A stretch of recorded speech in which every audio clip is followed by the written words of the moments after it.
we've been eager for a chance to return to the Emerald Isle. In particular, we wanted to come here, to Northern Ireland, a place of remarkable beauty and extraordinary history, part of an island with which tens of millions of Americans share an eternal relationship.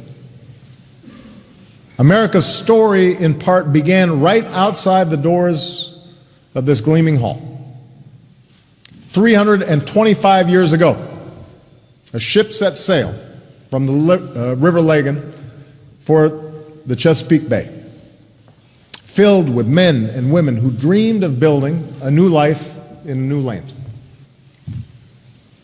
They, followed by hundreds of thousands more, helped America write those early chapters. They helped us win our independence. They helped us draft our Constitution.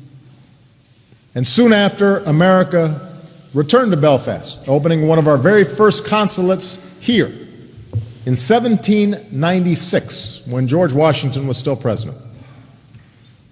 So today, names familiar to many of you are etched on schools and courthouses and solemn memorials of war across the United States. Names like Wilson and Kelly, Campbell and O'Neill. So many of the qualities that we Americans hold dear, we imported from this land.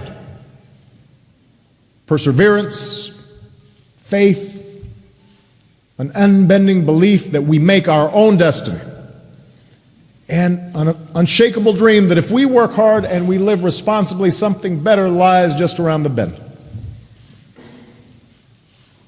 So our histories are bound by blood and belief, by culture and by commerce. And our futures are equally, inextricably linked.